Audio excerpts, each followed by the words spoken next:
Amen. Bonjour, peuple de Dieu, et bienvenue dans la présence de notre Seigneur.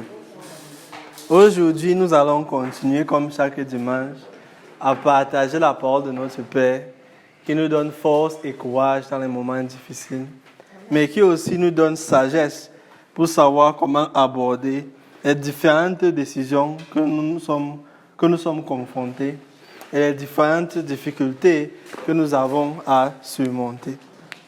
Aujourd'hui, nous allons continuer avec la deuxième et dernière partie du message intitulé « Amour fou » que nous avons commencé dimanche passé concernant la parole de notre Seigneur avec sa relation avec le roi Achab et un peu de notre frère, le prophète Isaïe.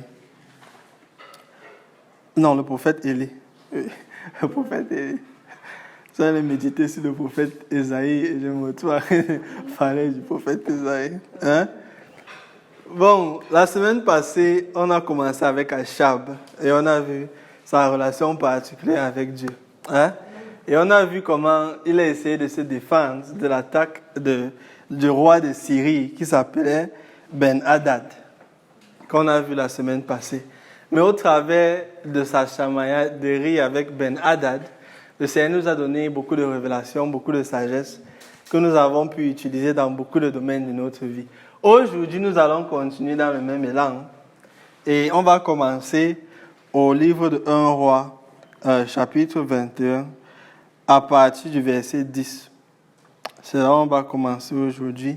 Et dimanche passé, nous sommes arrêtés à Achab, qui appelle son ennemi son frère, et qui maintenant dit que ok, je ne veux plus la guerre avec toi, laisse-moi tranquille.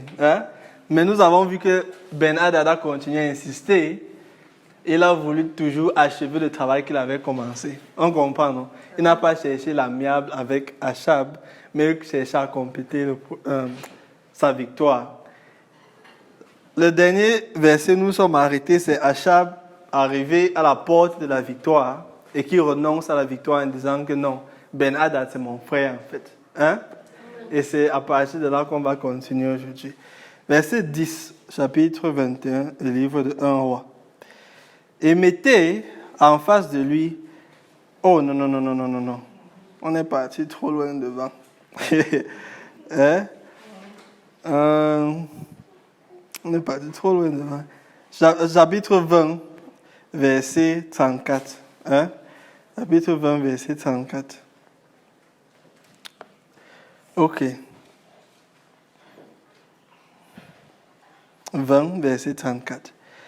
Ben-Hadad lui dit, « Je te rendrai les villes que mon père a prises à ton père, et tu établiras pour toi des rues à Damas, comme mon père en avait établi à Samarie. Et moi, reprit Achab, je te laisserai aller en faisant une alliance. » Et il fit alliance avec lui et le laissa aller. Ce qui est une abomination pour le peuple de Dieu. On comprend, non? Un ennemi que notre Père a dit, je t'ai donné victoire, pars, tu écrases, et se retrouve à faire alliance avec ce qu'il était censé vaincre, avec ce que notre Père l'avait équipé pour surmonter. On comprend, non? Et on ramène ça à chaque fois dans notre vie personnelle. On voit Achab qui se retrouve à succomber à une épreuve, à un obstacle, à un problème, à une maladie que notre Père l'avait équipé à pouvoir surmonter. Mais notre frère Achab a fait alliance avec Ben-Hadad. On continue au verset 42. Verset 42. Il dit alors au roi, « Ainsi parle l'Éternel, parce que maintenant, c'est après que que Achab a fini de faire son alliance avec Ben-Hadad. Notre Père maintenant envoie un prophète pour reparler à Achab. J'aime voir la relation entre notre Père et Achab. La petite chamaillerie qu'il y a toujours entre eux deux. Il envoie toujours un prophète qui dit, regarde ce que tu es en train de faire. Verset 42. Il dit alors au roi, « Ainsi parle l'Éternel, parce que tu as laissé échapper de tes mains l'homme que j'avais dévoué par interdit, ta vie répondra de sa vie et ton peuple de son peuple. » Waouh! Hein? Notre père dit que, ok, le problème que je t'ai envoyé vaincre et que tu as fait l'alliance avec, ok, il n'y a pas de problème, mais ta vie sera sa vie. On comprend une dit pour l'autre et ton peuple et son peuple sera ton peuple. Bref, c'est un renversement de la situation. On comprend non, que maintenant il va finir le travail que toi tu n'as pas pu finir. Hein? Maintenant, verset 43 dit, le roi d'Israël s'en alla chez lui, triste. J'aime ça, on va voir ça plusieurs fois. Hein? Le roi d'Israël, le grand roi Achab, hein? Celui qui terrorise tout le monde, celui qui a tué des centaines de chrétiens en Israël. Le même homme, il dit, le roi d'Israël s'en alla chez lui, triste et irrité, et il arriva à Samarie. Premièrement, on va d'abord s'attaquer à ça en deux parties. Il dit que sa maison, c'est à Samarie. On comprend, non? Et le territoire, la première ville que Ben-Hadad avait attaquée, c'était quoi? Samarie. Maintenant, on prend la révélation aussi pour compléter ce qu'on a vu dimanche passé. Ça veut dire que Ben-Hadad, quand il est venu avec les 32 rois, il n'a pas attaqué une ville aux alentours. Il visait à aller capturer Achab du même coup. On comprend, non? C'est pour ça qu'il se présente devant Achab, il dit que j'ai ta femme et tes enfants, c'est pour moi maintenant. Parce qu'il est dans son salon. Il est dans son salon, il dit que ok, je suis chez toi. La clé, si c'est ma clé maintenant, ta maison, c'est ma maison. On comprend, non? Et maintenant, je dis, la grâce de Dieu, que Achab, qui n'a pas vu l'attaque venir, se retrouvait hors de la ville. On comprend, non? Pour un moment où Achab pense qu'il est rebelle et qu'il ne fait que vivre de ses propres pensées, de ses propres désirs, la grâce de Dieu est toujours là pour qu'il continue à régner au-dessus du peuple d'Israël, mais qu'Israël ne se retrouve pas laissé seul. On comprend. Si à ce moment-là, il avait effectivement capturé Achab, il n'y a pas de plan de contre-attaque parce que le roi a été saisi. Amen. On comprend, non? Il n'y a plus que, ok, je vais aller dans telle ville, appeler telle personne qui va venir m'aider. Non, il n'y a plus moyen d'accéder au roi parce qu'il est entre les mains de l'ennemi. Mais la grâce de Dieu avec Achab a voulu que c'est quand il sort et qu'il va à ses occupations. Et on a dit que c'est un peu un homme qui travaille avec notre Père tous les jours. Reste à savoir ce qu'il va te faire. On comprend, non? Mais même là-dedans, la grâce de Dieu a voulu que Ben-Hadad ne le trouve pas dans le palais. On comprend, non? C'est comme ça que la grâce de Dieu avec Achab a pu venir récupérer ce que Ben-Hadad avait pris. Et utilise ça dans ta vie personnelle. On comprend, non? Maintenant, l'autre côté du même verset que j'aime regarder aussi, hein? C'est que notre frère Achab, on dit qu'il rentre, il est triste, il est irrité. Et c'est la même image que j'ai dans ma tête à chaque fois que je lis le verset-ci. Tu as déjà eu les moments où un enfant te demande quelque chose et tu refuses. Hein? Peut-être il voulait manger, il voulait prendre trop de sucre, tu as dit que non, c'est fini le sucre aujourd'hui. Hein? Et l'enfant dit, toi, il part dans la chambre, il se couche, il ne veut pas parler, il ne veut pas manger. On comprend, non? C'est la même attitude que le grand Achab est en train d'utiliser. Elle dit que pour un problème qui était simple, notre Père dit que l'ennemi, si était envoyé le vaincre, on comprend. Il dit que c'est même moi qui te donne la victoire. Si ce n'était que toi et dans tes propres voies, il t'aurait surpris à la maison. On comprend, non? Mais il dit, ok, je te donne la victoire, hein? Et maintenant, tu dis, ok, je veux faire ce que je veux. Je veux faire une alliance avec l'ennemi qui voulait me surprendre. Qui, dans une pensée saine, va dire que non, celui-ci est venu avec le poignard la nuit, il voulait tuer mes enfants, tuer ma femme. Et le lendemain, tu fais une alliance avec lui, qu'on est amis. On comprend, non? Ça n'a pas de sens pour nous. Ça n'a même pas de sens ce que, on dit la procédure que Achab est en train d'essayer de faire. Amen. On comprend, non? Mais dans sa tête, c'est que Dieu ne connaît pas, je ne connais plus que lui. On comprend, non? Que je veux faire ça de ma manière. Comment est-ce qu'il veut que je sois ennemi avec celui-ci? Alors qu'il peut m'aider à aller à tel endroit, alors qu'il peut m'aider à aller à tel autre endroit, alors qu'il peut m'aider à aller à tel autre endroit. On comprend, non? Il ne voit pas que notre Père l'a empêché d'être surpris chez lui. On comprend? Il ne voit pas qu'après ces années de rébellion, c'est Dieu qui lui donne la victoire contre celui qui voulait tuer sa famille. Hein? Mais non, ce n'est pas comme ça que notre frère Achab voit la situation. Lui, il veut continuer à marcher comme il veut marcher. Hein? Et le grand roi Achab, c'est lui qui a le charisme quand il faut tuer les gens, quand il faut mépriser les gens. Hein? Et on a vu la semaine passée, dimanche passé, que le roi Achab, c'est quelqu'un qui se trouve, qui cache sa peur derrière son pouvoir, derrière son argent, derrière son influence. Et on voit ça une fois de plus ici, au travers de ce verset. Parce que un homme qui commet les actes qu'il commet, tu ne peux même pas comprendre que parce que Dieu lui a parlé comme ça, il va aller pleurer, il va crier. On va comprendre. Parce que toi, tu vas te dire qu'il s'en fout de toutes les façons. Ça fait depuis plusieurs années qu'il travaille sans Dieu. Il ne se soucie même pas de ce qu'il dit. On comprend, non? On va continuer. Au chapitre 21, verset 1. Chapitre 21, verset 1. Après ces choses, voici ce qui arriva. Et ça, c'est la partie qui a été le déclic pour Dieu. Hein? Dans sa relation avec Achab. Après ces choses, voici ce qui arriva. Naboth de Jezreel avait une vigne à Jezreel, à côté du palais d'Achab, roi de Samarie. Et je me dis, ok, on dit roi de Samarie, mais c'est Samarie qui a été envahie par Ben-Hadad. On comprend, non? Subitement, quand Dieu lui donne la vie, ok, c'est comme si le jour que tout se passe bien, tu es roi de Samarie, mais le jour que l'ennemi cogne à ta porte, tu n'es plus là. Hein? Tu n'es plus là. Maintenant, Naboth, c'est un de nos frères que Dieu introduit dans la scène. Hein? Naboth, c'est nos frères et nos sœurs qui se battent chaque jour avec son activité, avec son business. Hein? Que papa bénit mon champ, papa bénit mon business, papa bénit mon activité, bénit ma famille, hein? Bénit notre terrain. On continue au verset 2. Et Achab parla ainsi à Naboth. Et on dit le terrain de Naboth est à côté du palais royal. Hein? Ok, verset 2.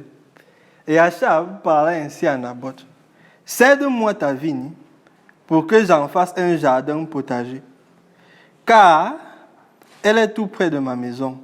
Je te donnerai à la place une vigne meilleure. Ou, si cela te convient, je te paierai la valeur en argent. Hein? Il arrive avec ses airs de roi, ses airs de celui qui avait peur, mais on ne sait pas comment, par la grâce de Dieu, il a réussi à avoir la victoire. Hein? Mais il s'attribue la victoire. On comprend, non? Pour lui, ce n'est pas Dieu qui m'a aidé. Il s'attribue. Maintenant, il entre dans la scène devant Naboth avec la fierté. Et il dit, ok, je veux ton terrain. Mais ce n'est même pas que pour ça. Il ne lui donne même pas une raison valable de vouloir son terrain. On comprend. Il dit que non, je vais seulement faire mon potager dedans. On comprend, non? C'est comme si quelqu'un vient et dit que non, il a son champ. On comprend, non? Mais il dit que non, tu sais que, pardon, comment un peu le champ aussi. Et après, tu lui dis que pourquoi est-ce que tu veux utiliser la partie ici? Il dit que non, c'est parce que je vais seulement faire l'endroit où je vais dormir. On comprend, non? Que tu as ton champ, moi j'ai mon champ. Hein? Maintenant, tu ne peux pas aller chercher un autre endroit, mais tu veux couper une partie de mon champ pour dormir. On comprend, non? Il ne donne même pas une raison valable, c'est que c'est le caprice. Il s'est levé le matin, il a dit j'ai envie de ton terrain. On comprend, non? Il s'est levé le matin, il a dit que j'ai envie de ton terrain, c'est pour moi maintenant. Il ne sait pas que c'est la même approche que Ben-Hadad avait pris vis-à-vis de lui. On comprend que non, celui-ci, c'est mon ennemi maintenant. Ok, on va continuer au verset 3. Chapitre 21. Mais Naboth répondit à Achab, que l'Éternel me garde de te donner l'héritage de mes pères. On continue au verset 4. Achab rentra dans sa maison, triste et irrité la deuxième fois. Hein? Triste et irrité à cause de cette parole que lui avait dite Naboth de Jezreel, je ne te donnerai pas l'héritage de mes pères. Et il se coucha sur son lit, détourna le visage, hein, comme un bébé qui est en train de bouder à la maison. Un roi, hein, il est fort pour dire que je suis. Mais un petit homme Naboth de faire pleurer, c'est ce qu'il rentre, il ne veut pas manger. Hein? Il dit, Achab rentra dans sa maison, triste et irrité, à cause de cette parole que lui avait dite Naboth de Jezreel. Je ne te donnerai pas l'héritage de mes pères. Et il se coucha sur son lit, détourna le visage et ne mangea rien. Et on dit qu'il est marié avec Jézabel. Parce que c'est là où Jézabel va entrer en scène. On comprend, non? Parce que jusqu'à présent, c'est juste un gros bébé capricieux qui se retrouve à avoir le pouvoir et l'argent. Maintenant, ce qui fait exploser la formule, c'est quand tu l'entoures de personnes méchantes. On comprend, non? Qui vont lui souffler dans ses oreilles que comment est-ce que tu as le pouvoir, si tu as l'argent, si faisons ça. On comprend, non? Une situation maintenant qu'il était simple, il s'agaçait, il pleurait dans son coin. Maintenant, il croise les bras, il sait que Jézabel va m'aider. Jézabel, c'est quelqu'un. Hein? On va voir Jézabel. Ok, on était au verset 4. Ok, on continue au 5. Jézabel, je ne sais pas pourquoi il dit Jézabel. Il y a A dedans, Jézabel. Jézabel, c'est en anglais. C'est Jézabel. Wow. Jézabel, sa femme, vint auprès de lui et lui dit, pourquoi as-tu l'esprit triste et ne manges-tu point? Hein? Parce que pour elle, il n'y a pas de raison pour laquelle un homme avec le pouvoir et l'argent de Achab va s'asseoir à la maison et il pleure, il ne fait rien. On continue. On était au verset 5. On continue, on saute un peu au verset 7. Alors, Jézabel, sa femme, lui dit, est-ce bien toi maintenant qui exerces la souveraineté sur Israël? Lève-toi, prends de la nourriture et que ton cœur se réjouisse. Moi, je te donnerai la vigne de Naboth de Jezreel. Hein? Maintenant, notre on ne peut pas dire notre soeur, hein? On va dire Jézabel, parce que la femme, si elle est dans son cas particulier, hein? Elle dit que, ok, ne t'en fais pas, je vais gérer. On comprend que je vais gérer le problème si ça va, c'est un petit problème. Hein? On continue à suivre Jézabel, on marche derrière ses pas. Hein? On continue à marcher avec Jézabel. Verset 9. Oui, on saute vite. On peut au verset 9. Chapitre 21. Voici ce qu'elle écrivait dans cette lettre. Maintenant, elle écrit une lettre pour ordonner la mort de Naboth. Hein? Elle dit ceci. Publie un jeûne. Placez Naboth à la tête du peuple. Verset 10. Et mettez en face de lui 2 méchants hommes qui déposeront ainsi contre lui. Tu as maudit Dieu et le roi, puis menez-le dehors, lapidez-le et qu'il meure. Et que Jézabel ne blague pas. On comprend, non? Achab peut avoir que, non, j'ai le pouvoir, j'ai l'argent, mais je n'ose pas, j'ai peur. On comprend, non? Il ne sait pas ce qu'il veut faire. Mais Jézabel, c'est quelqu'un qui est promptement, elle n'a pas de connaissance que Dieu est monté, Dieu est descendu. On comprend, non? Pour elle, c'est qu'on gère tout ici sur terre. Et elle fomente son plan. Et notre frère Naboth est un chrétien comme nous. On comprend, non? Il dit que, ok, on a déclaré le jeûne. C'est comme s'ils organisent une cérémonie chrétienne. On comprend, non? On l'appelle. Elle précise, mettez-le dans la chaise d'honneur. On comprend, non? Et notre frère Naboth, comme tous les jours, il rend gloire au Seigneur. C'est celui qui a prié pour son champ. C'est celui qui a prié pour sa famille. Il dit que, waouh, on est en train d'organiser une cérémonie chrétienne. Il faut que je parte. On comprend, non? Il dit que, waouh, sur coup, on met même sur une chaise d'honneur. Hein? Il arrive devant et Dieu voit l'innocence de Naboth. On comprend, non? Dieu voit son approche. Et Dieu respecte son approche. C'est pour ça qu'il n'a pas permis à Achab de prendre son terrain. On comprend, non? Parce que tout ce que tu donnes à Dieu, c'est protégé. Amen. On comprend. Tout ce que tu honores Dieu avec, c'est protégé. Mais tout ce que tu délaisses à l'air libre, c'est comme ça que n'importe quel esprit fait ce qu'il veut. On comprend. Mais maintenant, notre frère Naboth arrive à la cérémonie chrétienne. Hein? On le met maintenant. La Bible dit 2 méchants hommes. Mais maintenant, qu'est-ce que la Bible signifie de 2 hommes qui sont méchants? La définition de méchant selon la Bible, c'est quelqu'un qui accuse autrui avec injustice. sans raison. On comprend, non? Que, ok, c'est de ta faute, c'est de ta faute, c'est de ta faute, c'est de ta faute, sans raison. Mais parce qu'elle sait qu'ils sont rois, ils peuvent facilement essuyer les problèmes politiques sous le tapis. On comprend, non? Pour dire que, ok, Naboth, on a décidé d'un consensus, que tu dois mourir parce qu'on t'a trahi. On comprend, non? Et nous nous retrouvons dans un monde où la justice est pervertie. On comprend que ce qui est juste, ce n'est plus ce que Dieu dit, mais c'est ce que la majorité dit. Ça veut dire que si je manipule la majorité, je peux falsifier la justice. On comprend, non? C'est pour ça que dans le monde dans lequel on vit aujourd'hui, si tu dis que tu vas vivre sans Dieu, il n'y a rien de justice que tu peux arrêter. Parce que l'homme peut falsifier ta définition de justice du jour au lendemain. On comprend, non? On va trouver quelqu'un qui a plus de pouvoir, plus d'influence que toi, qui va changer la définition de ce que tu penses est la justice. On comprend, non? Maintenant, toi qui te disais que non, si j'obéis à A, B, C, sans Dieu, je serai à l'aise. Parce que ça, ce sont les règles de l'univers. Hein? On dit que non, ça, ce sont les règles de l'univers. Si je fais bien, je vais récolter bien. Non, le monde ne fonctionne pas comme ça. Si tu as cette culture sans Dieu, c'est une fumée dans l'air. On comprend, non? Si je dis que okay, je vais semer ce qui est bien pour récolter, on comprend qu'il y a beaucoup de gens qui disent la même chose, qui racontent, qui balayent la propagande là dehors. On comprend, non? Que non, voici la manière dont tu dois vivre pour être quelqu'un de succès, avec succès. Hein? Que marche comme ça, marche comme ça. Il y a les livres qu'on écrit.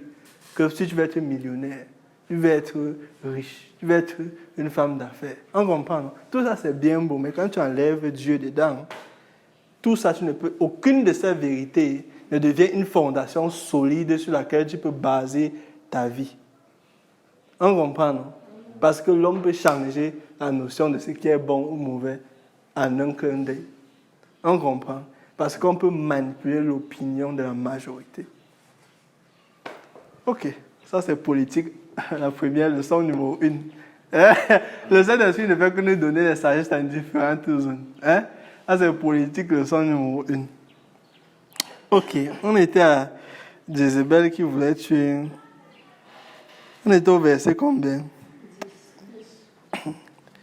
Ok, verset 10. On dit verset 11. Les gens de la ville de Naboth, les anciens et les magistrats qui habitaient dans la ville, agirent comme Jézabel le leur avait fait dire, d'après ce qui était écrit dans les lettres qu'elle leur avait envoyées. Et comme on dit, tu vas faire confiance. Est-ce que tu vas faire confiance à tes relations pour arriver quelque part? Non, pardon. Est-ce que tu vas faire confiance à ton argent pour arriver quelque part? Est-ce que tu vas faire confiance à X ou Y qui est différent de Dieu pour arriver quelque part? Mais la réalité avec ce qu'on voit ici, c'est que tout peut être changé en fonction de l'agenda personnel de celui qui se dit au pouvoir. On comprend, non? Comprenons le monde dans lequel on vit, mais plus important, comprenons à quel point nous avons besoin de l'amour de Dieu dans tout ce qu'on entreprend. On comprend, non? Parce que même si, tel Jézabel, quelqu'un vient vers toi, parce que le sang de Jésus est de ton côté, tu n'as pas à t'en faire du plan de Jézabel. On comprend, non? Parce que la grâce de Dieu est de ton côté. Si tel Jézabel, on te dit, les sorciers viennent, ils sont été chercher, ils veulent te tuer, ils veulent monter, ils veulent descendre. Hein? Parce que tu as confiance de ta relation que tu as avec Dieu. On comprend, non? Notre confiance n'est pas sans fondation. Ne prenons pas une confiance sans fondation. N'entretenons pas une relation sans substance. On comprend, non? Je ne peux pas confesser que j'ai une relation avec Jésus, mais ma relation avec lui n'a pas de substance. Hein? Amen. Ok. Saint-Esprit jette seulement ça. Hein? Il parle. Hein? Je fais seulement son travail. Ok. Verset 14. Et ils envoyaient dire à Jézabel, Naboth a été lapidé et il est mort. Waouh! Et je me dis, Naboth habitait à Samarie. Et quand Achab a quitté la ville et qu'il est sorti de la ville, quand Ben-Hadad est venu envahir Samarie, Naboth était là. Mais Dieu protégeait Naboth pendant que Ben-Hadad avait envahi Samarie. On comprend, non? Mais maintenant, c'est des propres mains, c'est des mains de roi d'Israël que le fidèle serviteur de Dieu est mort. Et notre Père ne prend pas ça petit. Hein? Notre Père ne prend pas ça petit. On va continuer verset 15. On était au verset 15. Lorsque Jézabel apprit que Naboth avait été lapidé et qu'il était mort, elle dit à Achab, maintenant que son mari est toujours couché, il pleure. On comprend. Il est toujours là dans sa fainéantise. Oh, je ne sais pas. Naboth a refusé le terrain, je ne sais pas ce qu'il veut faire. On comprend. Non? Il sait ce que il connaît le caractère de sa femme. Il sait ce que Jézabel va faire, mais dans sa nature passive, il la laisse aller faire ce qu'il sait qu'elle va tuer Naboth. On comprend. On ne peut pas dire que non, Achab ne savait pas ce que Jézabel. Il sait ce qu'elle va faire. On comprend, non? Mais d'une manière passive, il dit que je ne vais pas intervenir. Du coup, si on attaque quelqu'un, on va l'attaquer, on va m'attaquer. On comprend, non? Parce qu'il pense qu'il est sage. On comprend, non? Ah, l'homme. Ok. On dit, ok. Il est lapidé et qu'il était mort. Elle dit à Achab, lève-toi, prends possession de la vigne de Naboth de Jezreel, qui a refusé de te la céder pour de l'argent. Car Naboth n'est plus en vie. Il est mort. Wow. Elle a marché temporairement. Son plan a fonctionné. Hein? Temporairement, elle a vaincu Naboth. Mais elle ne sait pas que Dieu est le défendeur des orphelins. Dieu est le défendeur des pauvres. Dieu est le défendeur des affligés. Verset 16. Achab, entendant que Naboth était mort, se leva pour descendre à la vigne de Naboth de Jezreel afin d'en prendre possession. Comme il chantait même. Il chantait en tournant les clés. Que le gars est mort, il va aller prendre sa maison. Le gars est mort, je vais aller prendre sa maison. Parce que quand le méchant fait son plan, il pense qu'il est le seul à savoir. On comprend. Il tourne les clés, il dit que waouh, j'ai marché, mon plan a marché. Hein? Maintenant, on continue. On était au verset 16. Ok. On continue, on va sauter. On va partir au verset 19. Tu lui diras, ainsi parle l'Éternel, n'es-tu pas un assassin et un voleur? Waouh! Ça, c'est un prophète que notre Père envoie à Achab, pas à Jézabel. On comprend, non? Il envoie à Achab. Il dit, n'es-tu pas un assassin et un voleur? Il le qualifie de deux choses. Assassin, parce que passivement, il a planifié avec sa femme de tuer Naboth. Et le même caractère que Jézabel a un caractère plus vil, on comprend, plus méchant, mais c'est le même surnois que Achab. On comprend, non? Je vais te faire quelque chose, mais je vais faire ça de la manière à ce qu'on ne peut pas remonter vers moi. On comprend, non? C'est le même côté surnois que je vais dire à quelqu'un qui va faire que avant de remonter sur toi, vraiment, on a fouetté beaucoup de personnes. On comprend, non? Maintenant, on dit, et tu lui diras, ainsi parle l'Éternel, au lieu même où les chiens ont léché le sang de Naboth, les chiens lécheront aussi ton propre sang. Waouh! Notre Père. Maintenant, regardez la figure qu'il utilise. Il dit, là où les chiens ont léché le sang de Naboth, c'est-à-dire qu'ils l'ont... Qu'est-ce qu'il veut mettre en lumière ici? Ils ont tué Naboth comme s'il était un orphelin. On comprend. Il dit que tu as tué mon enfant comme s'il n'était personne. C'est pour ça qu'il prend l'image là, que les chiens ont léché son sang au sol. Il dit qu'avec la même indignation que tu l'as tué, c'est comme ça que ton sang va aussi partir. On comprend, non? Maintenant, on est au verset 19. Oui. Il dit... Ok, on est au verset 20 maintenant. Oui, verset 20. Achab dit à Élie, Et ça, c'était le prophète Élie maintenant qui l'avait envoyé pour lui parler. Hein? C'est le prophète Élie qui dit que c'est ton sang maintenant qui va couler au lieu de Naboth. On comprend, non? Et moi, et quand je lis l'histoire, c'est dit que toute personne qui a vu les atrocités que Achab a commis avec Jézabel, on danse, on chante. La vengeance du Seigneur enfin arrivée. Hein? On danse, on dit que c'est la fête, que le jour de Dieu est arrivé. Hein? Que mon ennemi finalement est au sol. Hein? Maintenant, Achab dit à Élie, m'as-tu trouvé mon ennemi? Hein? Je te dis que son ennemi, ils sont ennemis. Achab dit que ok. Parce que c'est comme si Achab disait que tu attendais de me dire la prophétie ici depuis le premier jour que tu m'as vu. On comprend.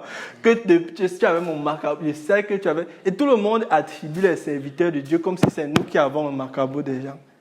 On comprend, non? Que non, tu n'as pas voulu prier pour moi, c'est toi qui as mon macabre. On comprend, non? Alors que d'une manière scellée, Achab, c'est lui qui a pris la décision de ne pas marcher avec Dieu. On comprend, non? Et sa décision a entraîné les conséquences dont il souffre. Mais maintenant que la parole de Dieu vient lui dire que, ok, je ne bouge plus parce que j'ai remarqué que tu es en train de partir dans une tendance qui t'amène vers la mort, hein? Il dit à Élie que non, tu es mon ennemi. On comprend, non? Et souvent, on est rapide dedans. Que celui qui vient nous dire une parole vraie de Dieu, parce que ça ne nous plaît pas, parce que ça ne sonne pas comme une musique dans nos oreilles. On comprend, non? On dit que non, toi tu es mon ennemi. Hein? Parce que, maintenant on continue. On continue. On est au verset combien là? Verset 20. Hein? Achab dit à Élie, m'as-tu trouvé mon ennemi? Et il répondit, je t'ai trouvé. Hein? Je t'ai trouvé parce que tu t'es vendu pour faire ce qui est mal aux yeux de l'Éternel. Maintenant, Élie, de manière naturelle, n'accepte pas les qualifications comme ça. Parce que ce n'est pas dans notre appel, on comprend, non? De te causer du tort, de te causer de la frustration.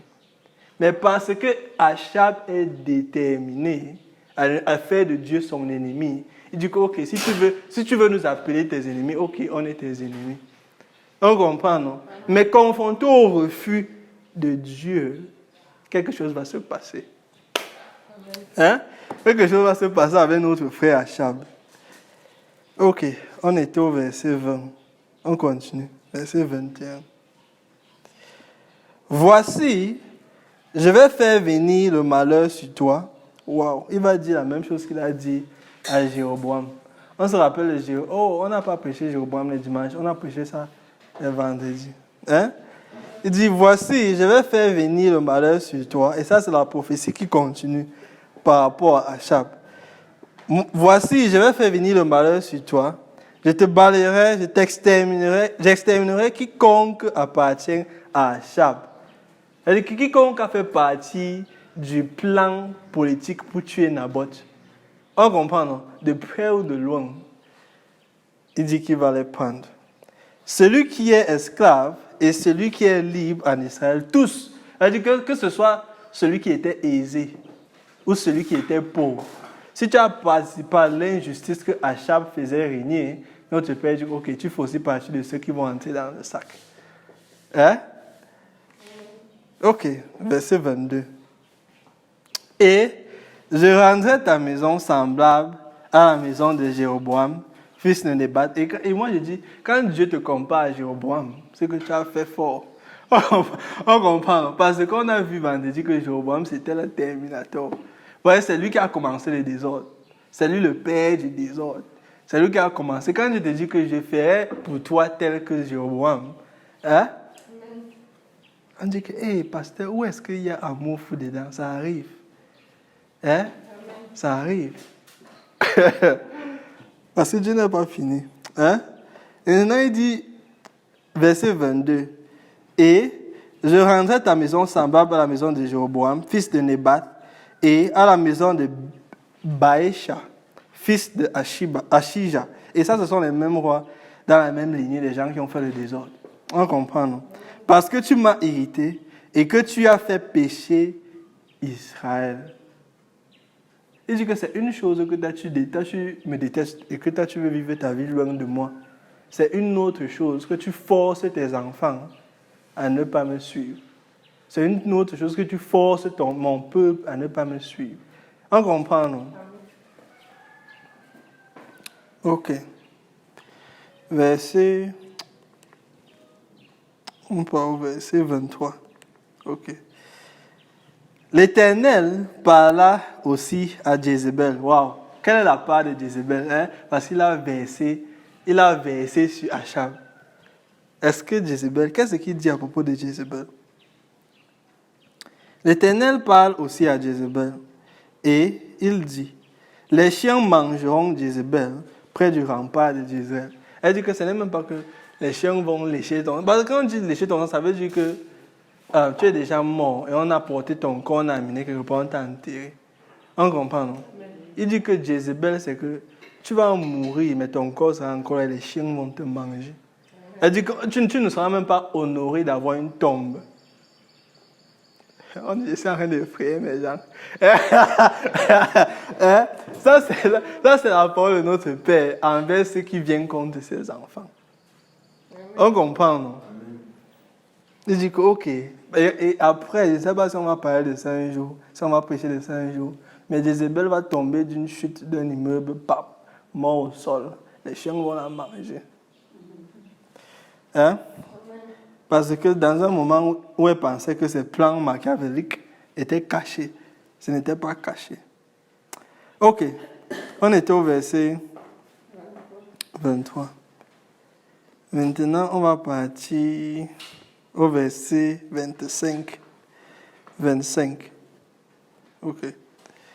Il n'y a eu personne qui se soit vendu comme Achab pour faire ce qui est mal aux yeux de l'Éternel. Et Jézabel, sa femme, l'y excitait. Maintenant, il dit, Achab s'est vendu à faire quelque chose qui est mauvais. Et ça revient à la même conclusion, que celui-ci était un peureux, mais il se retrouve seulement dans une position de pouvoir, une position qu'il a l'argent, une position qu'il a l'influence. On comprend, non? Mais maintenant, les petits désirs égoïstes que je veux ton terrain, je veux ta femme, je veux tes enfants, je veux ta maison. On comprend, non? Jézabel, c'était l'essence alors. Pour mettre dedans. Pour dire ok, marche, on comprend. C'est comme ça que Jézabel tournait la tête. Bon, leçon du mariage 2, leçon du mariage numéro 2. Hein? Parce que les femmes compliquent, disent souvent que non, c'est parce que le mari a la tête, il est monté, il va me montrer qu'il va me dominer, il va me dominer. On comprend, non? Si Jézabel était le cou de Achab. On sait ce que le cou ne peut pas, la tête ne peut pas bouger sans le cou. On comprend, non? Elle dit que tu dis qu'on part à gauche, on part à gauche. Leçon, relation numéro 2. Hein? Je ne peux pas entrer dedans en détail. Hein? Parce que on va passer tout le temps ici. Hein? Mais on doit continuer. Et ça, c'est leçon numéro 2. Parce que même dans l'exemple, même dans l'impact de Jézabel sur Achab, tu peux voir certaines recettes sur la relation. On comprend, non? Ok. On était au verset 25. Ok, on était au 26. Oui. 26. Il a agi de la manière la plus abominable en allant après les idoles, comme le faisaient les Amoréens, que l'Éternel chassa devant les enfants d'Israël. Et on se dit, jusqu'à présent, quand notre Père parle à Achab, il ne fait que faire. Ça, c'est une juste colère vis-à-vis de ce que Achab a fait. On comprend, non? Ça, c'est pour tous les Naboth du monde que Achab a tué. On comprend. Ça, c'est le moment de justice pour tous les Naboth du monde que Achab a tué. On comprend. Moi, pourquoi je ne fais qu'oublier Achab pour le verset quand je reviens? 27. Ok, verset 27. Après avoir entendu les paroles d'Élie, et ça c'est après que Achab absorbe coup après coup. On comprend. Tu vas mourir, on va les chiens vont lécher ton sang, que telle chose va se passer. On comprend, non? Il ne fait qu'absorber. Pour la première fois ici, on remarque déjà une différence. Achab ne s'est pas tourné pour dire que je vais rentrer au palais. Il est en train d'absorber les coups. On comprend. Il est en train d'absorber que oui, j'ai commis du tort. On comprend. Ok. Après avoir entendu les paroles d'Élie, Achab déchira ses vêtements et mit un sac sur son corps et il jeûna. Ça, c'est la première fois qu'il réagit comme ça devant n'importe quelle réjection. La parole nous dit que ne rejetons pas les réprimandes de Dieu. Parce que quand il nous donne une réprimande, ce n'est pas parce qu'il vise vers ta mort, parce qu'il vise vers ton échec, mais parce qu'il veut t'apporter source de vie. Regardons, parce que Achab va être épargné de la mort. Mais comment, c'est ça qui est important pour nous. On comprend, non? Comment est-ce qu'il a échappé une mort certaine? C'est ça qui est important pour nous. Amen. Maintenant, la Bible nous dit, il finit d'écouter, et le signe, on dit déchirer ses vêtements et porter le sac. Ça, c'est tradition juive d'un signe de deuil. Personne ne fait ça pour le folklore. On comprend, non? Personne ne fait ça parce qu'il veut se faire bien voir. Personne ne fait ça parce qu'il veut faire semblant. On comprend, non? Quand il arrive à ce point, ça veut dire qu'il a compris que ma vie, jusqu'à présent, n'a été qu'un désordre. Amen. On comprend, non? Achab se rend compte que, ouais, papa, je ne peux rien faire pour pardonner les actions que j'ai commises. On comprend, non? Et moi, je me dis, la position de notre père n'est pas facile. Parce que Naboth est mort. Hein? Et Naboth est auprès de notre père. Et Naboth regarde notre père donner son verdict. On comprend, non? Parce que notre père est juge.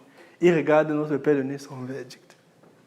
Est-ce qu'on pense que Naboth est contre le jugement de Dieu vis-à-vis de Achab? Hein? La logique voudrait qu'on dise que Achab est contre le verdict de Dieu. On comprend, non? Que non, après tout, c'est lui qui a causé ma mort. On comprend, non? Que après tout, c'est à cause de lui que je n'ai pas eu le travail. On comprend, non? Après tout, c'est à cause de lui que mon champ n'a pas marché. Hein? Après tout, à cause de lui, c'est pour ça que mes enfants sont comme ils sont. On comprend, non? Qu'est-ce qu'on pense qu'était la vie de Naboth vis-à-vis de la situation? Voici une idée que je peux vous donner. Hein? Naboth a dit, papa, si tu le désires, pour moi, je suis à l'aise avec ta décision. On comprend, non? Parce que plus que la revanche, d'avoir une revanche, une satisfaction de fierté, quand Achab est puni, plus que ça, ce qui est plus important pour lui, c'est que son père est content. Et il savait que Dieu ne veut pas que Achab soit condamné. Amen.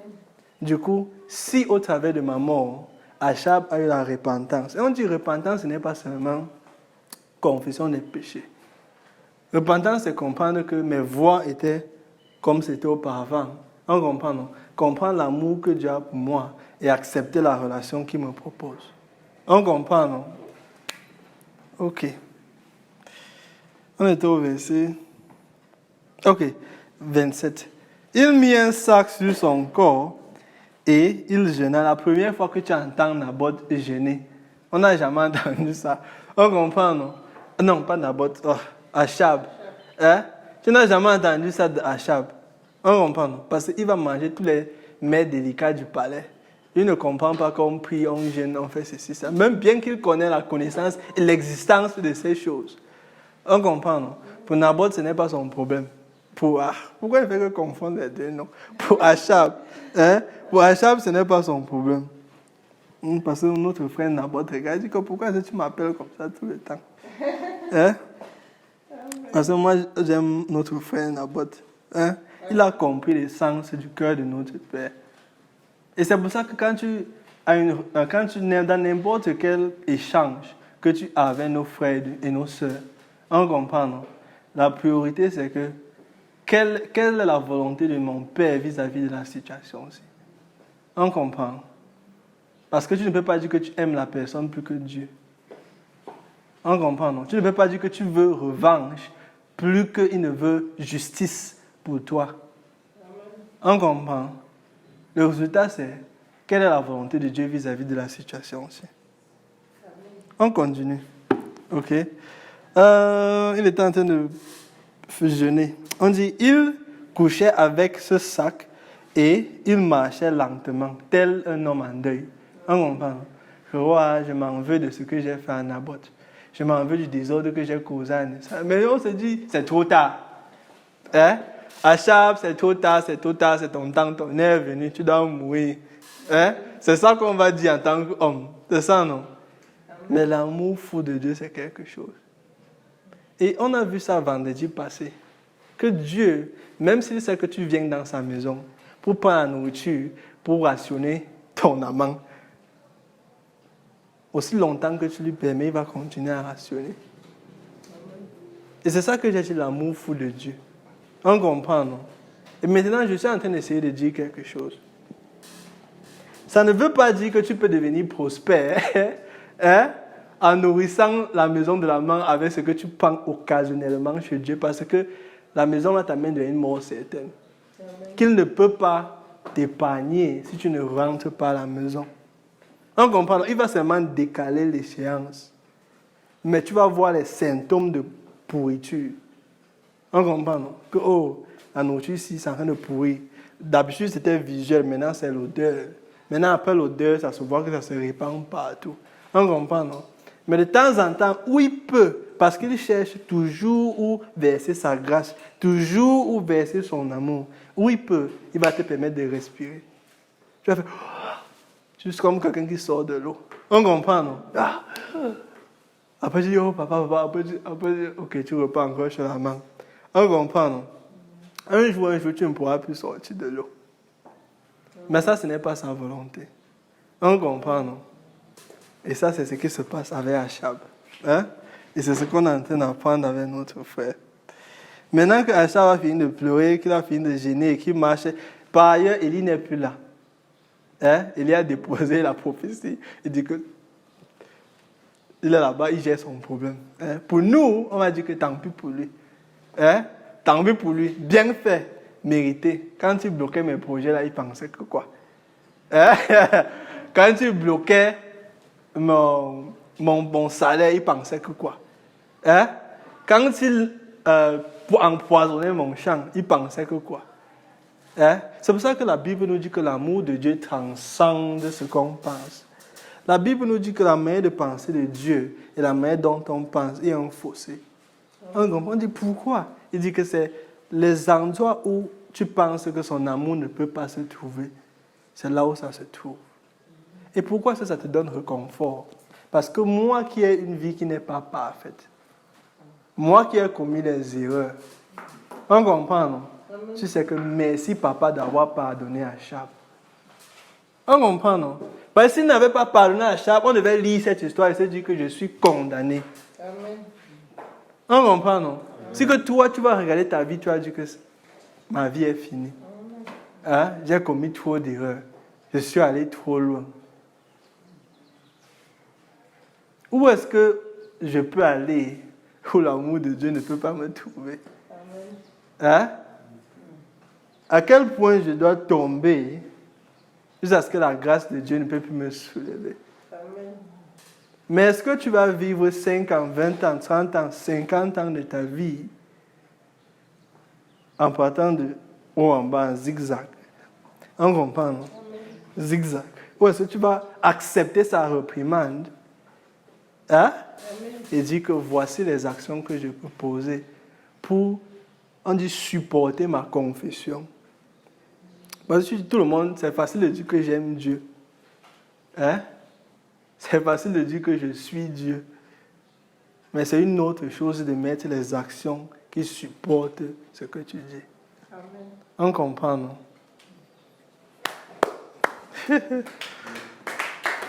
Ok, oh.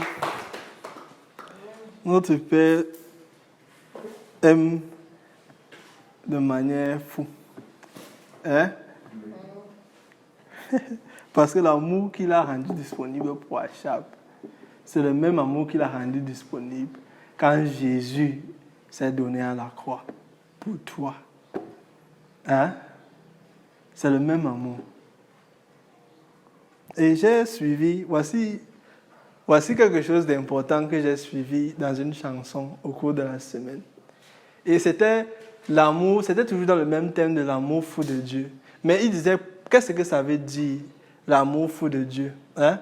Et plusieurs personnes avec leurs interprétations. Il dit, est-ce que ça veut dire qu'il va seulement faire ce qu'il veut comme il veut? Il dit que non, ce n'est pas qu'il va agir dans ta vie comme il veut. On comprend, non? Mais ce qui va manifester son amour et sa grâce dans ta vie continuellement, peu importe ce que ça lui coûte. Pas ce que ça te coûte. On comprend, non? Amen. Peu importe ce que ça lui coûte. Ça lui a coûté Jésus pour te pardonner. Ça lui a coûté Jésus pour pouvoir pour toi. Ça lui a coûté Jésus pour te guérir. Amen. Et Jésus est ce qu'il a de plus cher, que tu mélanges les cieux et la terre ensemble. Jésus est de ce qu'il a de plus cher. On comprend, non? Amen. Si mon Père a donné Jésus pour être avec moi, qu'est-ce que j'ai fait qui peut m'écarter de lui? Rien. On comprend, non? L'amour fou de Dieu. Hein? Amen. Ok, il nous reste quel verset? Ok, 28 et 29. Verset 28. Et la parole de l'Éternel fut adressée à Élie. Et Élie était en train de rentrer. Il savait que je dois aller prêcher à 14, je dois aller prêcher à 16. On comprend. Il est dans il ne sait pas la repentance qui s'est passée avec Achab. Amen. Tout ce qu'il sait, c'est que j'ai donné la prophétie. Maintenant, je pars prêcher à la prochaine maison. On comprend, non? Ok. Il dit, et la parole de l'Éternel fut adressée à Élie, le Tishbite, en ces mots. Verset 29. Et le dernier verset d'aujourd'hui. As-tu vu comment Achab s'est humilié devant moi? Il sait qu'il n'est pas avec Achab. Voici quelque chose, une repentance, changement de pensée vis-à-vis de Dieu, qui s'est passé en cachette. Il sait que Élie n'a pas vu. On comprend, mais il a vu. C'est pour ça qu'on dit, le folklore, maintenir une relation dans les yeux du public, ce n'est pas important. C'est en privé. On comprend, non? Ce que Achab a fait en privé, c'est ça qu'il est en train d'apporter à Élie. Et tu as vu sa repentance. On comprend, non? Il dit, as-tu vu comment Achab s'est humilié devant moi? Parce qu'il s'est humilié devant moi, je ne ferai pas venir le malheur pendant sa vie. Ce sera pendant la vie de son fils que je ferai venir le malheur sur sa maison. Parce que ça, c'était avant la mort de Jésus. Il n'a pas le pardon complet que nous avons dans le sang de Jésus aujourd'hui. On comprend, non? Mais notre Père dit que, et quand j'ai vu ça, quand je lisais ça, j'étais content. Moi, je marchais comme Élie, qu'on a puni Achab. Un qui est mort, un de plus en enfer. C'est ça qu'on veut dire, non? Un de plus en enfer. Ouh, il est tombé. Ouh, le dictateur est tombé.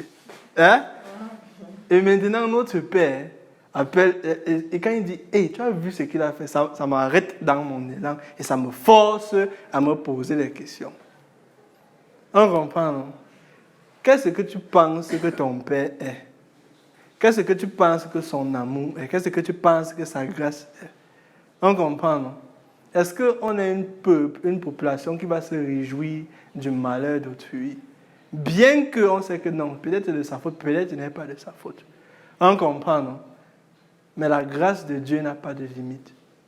Son amour n'a pas de limite.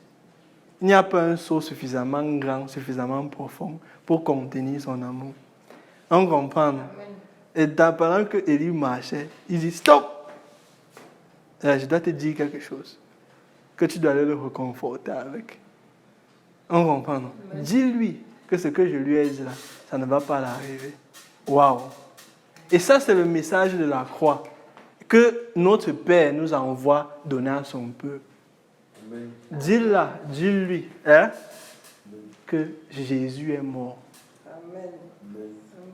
On comprend, non?